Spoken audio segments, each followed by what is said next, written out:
दुर्ग जिले में लगातार हो रहे आपराधिक घटनाओं को देखते हुए दुर्ग पुलिस द्वारा नशा मुक्ति अभियान चलाया गया। आपको बता दें कि अभी कुछ दिनों पूर्व ही दुर्ग मोहन नगर थाने में क्षेत्र में यह गुट द्वारा कुछ लोगों के साथ मारपीट की घटना हुई थी, जिसे ध्यान में रखते हुए दुर्ग पुलिस द्वारा आज ग्रीन चौक में नशा मुक्ति चौपाल लगाया गया, जिसमें महिलाओं ने बढ़ चढ़कर हिस्सा लिया।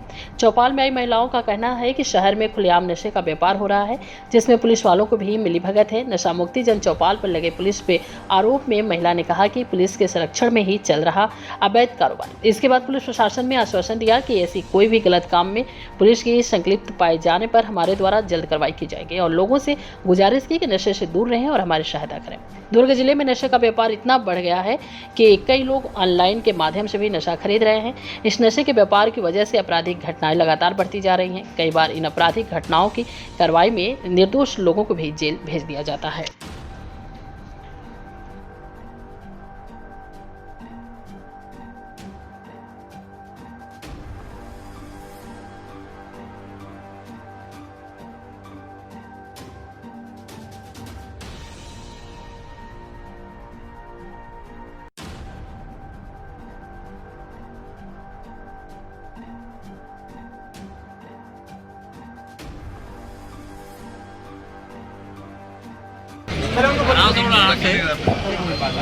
जो ऑनलाइन गांजा बिकता है मोबाइल जरिए, उसको कैसे पकड़ेंगे हम लोग? आप बताइए। हम लोग करेंगे उस पर। आप जस्ट हमको तो मोबाइल जरिए पता नहीं चलता, पर पता चलता है कि मोबाइल के जरिए मोबाइल गांजा बिकता है। इस पे एक हमको सूचना दे दीजिए, आवेदन दे दीजिए कि ऐसे ऐसे हो रहा है और उस पे हम इतने से बच्चे गांजा लेके बेचते हैं पुलिया इसलिए क्या किया जाएगा? इस पे करेंगे। हम बच्चे को मार सकते हैं कि नहीं मार सकते? उस जगह देखिए, बच्चे कानून कभी भी अपने हाथ में नहीं लेगा। आप सिंपल कुछ भी हो रहा है तो पुलिस को तुरंत सूचना दीजिए। नहीं तो क्या पुलिस वाले लोग कुछ ऐसे लेके जाते हैं सर, हमारे आँख के सामने लेके जाते, फिर पुलिस वाले लोग की भी कार्रवाई होना चाहिए। इसीलिए आप, मैं कह रहा हूँ, मेरा नंबर है, मेरे पे भरोसा कीजिए। पुलिस वाले लोग सर आए थे, उन्हें भी ऐसी बोल के गए, पर तुरंत दूसरी जगह चले गए, फिर वही गांजा बिकना चालू हो गया सर। यहाँ सर जो अच्छे ऐसे आपके जैसे और आते हैं, फिर चले जाते हैं, फिर आते हैं, फिर चले जाते हैं। हम जनता मर जाते हैं ना इसी में। कुछ नहीं होगा। ऐसा होता है, बोलते हैं कि हम पैसा देते हैं पुलिस वाले लोग को, तब हम लोग बेचते हैं, बोलते हैं, ये सब तो बोलते हैं। ये बात है क्या कि मेरी सही बात है, वो हमको डराते हैं, जो करना है कर लो, हमारे हाथ में पुलिस वाले हैं बोलते हैं, जो हमारे साथ है बोलते हैं। मैं बिल्कुल न्यूट्रल हूँ। कोई भी इस तरह का व्यक्ति है तुरंत मेरे को सूचना दीजिए। क्या बोले सर, वहाँ पे नहीं बोला जाता है, जो करना है कर लो, बाकी निकल जाएंगे। मेरा नंबर इधर लिखा हुआ है, CSP दुर्ग। आपको कुछ भी इस तरह की चीज आती है तुरंत मेरे को बताइए। यहाँ पूरे बच्चे नशा देखते हैं, ये सामने है ये सर, यहाँ सामने में मजबूता रहता है, तो मेरे सामने मेरा घर है, सवेरे उठती हूँ मैं यही देखती हूँ। देखिए, दो चीजें हैं, मैं अभी बता ही रहा था।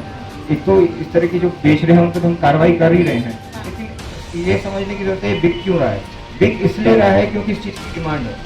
अब अगर हम उस सामाजिक स्तर पे अगर उस डिमांड को हम खत्म करेंगे, अब हम अपने परिवारों से शुरुआत करेंगे कि परिवार में मैसेज डालेंगे, समाज में इस तरह का मैसेज फैलाएंगे कि नशा बुरी चीज़ है, नशे को करना उचित नहीं है, रिहैबिलिटेशन सेंटर्स के बारे में बताएंगे, तो वो डिमांड अपने आप खत्म होगी और कार्रवाई तो चलती रहेगी, डिमांड भी कम होगी। वही सर हम चाहते हैं कि यहाँ से हम नशा मुक्त हो। हमारे बच्चे में नशा इतना हो गया है कि यहाँ पहचान नहीं। हम इस चीज़ के लिए हमारा पूरा संकल्प है और साथ साथ हम आप लोगों से भी उम्मीद करते हैं कि आप भी हमारा साथ दें। आज दुर्ग पुलिस द्वारा ग्रीन चौक एरिया में नशे के विरुद्ध एक अभियान की शुरुआत की गई। इसमें लोगों को समझाया गया, लोग जो आसपास के लोग हैं और जो भी यहाँ के वरिष्ठ लोग हैं उन सब की उपस्थिति में एक सभा ली गई। उसमें समझाया गया कि नशा एक बुरी चीज़ है और उसको कैसे हमको टैकल करना है। इसमें एक चीज़ ज़रूरी है, पुलिस तो अपनी तरफ से नशे के विरुद्ध कार्रवाई कर ही रही है, जो लोग नशा बेच रहे हैं या नशा कंज्यूम कर रहे हैं। साथ साथ एक नशे की एक डिमांड को भी ख़त्म करने की एक ज़रूरत है। उसके लिए समाज के जो प्रमुख लोग हैं, जो जिम्मेदार लोग हैं, ख़ासतौर से जो महिलाएं हैं, उनको एक अपने परिवारों में एक ये संदेश फैलाना होगा कि नशे को रोकना एक ज़रूरी है और नशा कैसे एक परिवार को और समाज को और इवन पूरे देश के स्तर पे भी एक विकट समस्या है और कैसे हम इसको एक सामाजिक स्तर पे टैकल कर सकते हैं। अवेयरनेस के लिए इसी तरह की सभाएं और भी आगे भी होती रहेंगी और जो भी इस तरह के एरियाज़ हैं जहाँ पर नशे के खिलाफ कंप्लेंट्स आती हैं तो वहाँ पर हम जाके एक अवेयरनेस कैंपेन चलाएंगे।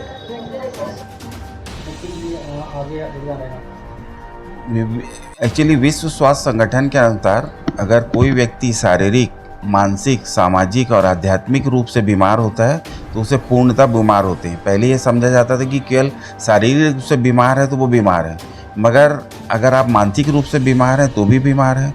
अगर आपको कुछ शारीरिक प्रॉब्लम है कि आप अपने समाज में ठीक से रह नहीं पा रहे, एडजस्ट नहीं कर पा रहे, मारा पीटी कर रहे हैं और नशा करके आप किसी प्रकार की बदमाशी कर रहे हैं, तो वो भी एक प्रकार की सामाजिक बीमारी है। अगर आप नशा करते हैं तो ये मान के चलिए कि आपको यहाँ तो आपको भगवान सज़ा दे गई, और ऐसा गीता में कहा गया है कि जो लोग नशा करते हैं वो राक्षस प्रवृत्ति के होते हैं, तो वो सीधा नरक में जाते हैं। जो सामाजिक नशा मुक्ति में जो नशा करने का सबसे जो प्रमुख कारण है, जो व्यक्ति मानसिक रूप से कमज़ोर होता है वही नशा करता है। तो उसको जब वो नशा करता है तो उसको ऐसा लगता है कि मेरा सारा तनाव दूर हो गया, मैं बहुत अच्छा महसूस करने लगता है। मगर जैसी नशा उतरता है तो वो उसे नशा करने की और ज़्यादा इच्छा होने लगती है। तो जैसे अगर जो व्यक्ति दिन में एक बार सिगरेट पीता है तो दिन में फिर वो धीरे धीरे 2 पिएगा, 4 पिएगा, 10 पिएगा। ऐसी जो शराब पीने वाले हैं, पहले वो 1 क्वार्टर पीते हैं, फिर वो आधा पौवा पीते हैं, फिर वो बड़ी बोतल पीने लगते हैं, फिर कई बार हफ्ते में 1-2 बार से वो हफ्ते में 2-3 बार या फिर रोज़ पीने लगते हैं। तो धीरे धीरे उनकी आदत बढ़ते जाती है। इस आदत बढ़ने का जो सबसे बड़ा मानसिक कारण है, उसके लिए अगर कोई व्यक्ति लोगों को, उन लोगों को अगर स्पोर्ट्स में लगा दिया जाए, खेल में लगा दिया जाए, तो वो व्यक्ति की नशे की आदत कम हो जाती है। और मैंने एक व्यक्तिगत रूप से ऑब्जर्व किया हुआ है कि दिमाग में अगर हमारे शरीर में ऑक्सीजन की मात्रा कम हो जाती है तो व्यक्ति भी काफ़ी मात्रा में नशा करता है। तो मैं आप लोग अगर टीवी के माध्यम से आप मुझे लोग देख रहे होंगे तो मैं आप लोगों को बता दूं, एक सुदर्शन क्रिया रहती है जो श्री श्री रविशंकर जी की है। तो उसको अगर आप आधे घंटे करते हैं तो आपको नशा मुक्ति के लिए जो छोटी मोटी नशाएं हैं, बीड़ी, सिगरेट, दारू, छोटा गांजा पीना, ये आपकी छूट सकती है। तो इसके लिए से जैसे सांस अंदर पेट अंदर, इसका ये फार्मूला है। तो आप अपनी सांस को ज़ोर से खींचें, आपकी छाती फूलेगी, पेट अंदर जाएगा। इस टाइप से करें। इस तरह अगर आधे घंटे आप सुबह करते हैं और सवेरे अगर उठ के आप दरी में लेट करके, बिस्तर में लेट करके या धूप में बैठ करके लेट करके ये प्रक्रिया करते हैं, सुदर्शन क्रिया, तो आपको नशा मुक्ति से बहुत ज़्यादा आसानी से नशा मुक्ति हो जाएगी बिना किसी दवाई के। इसके लिए मैं कहना चाहूँगा कि जो CSP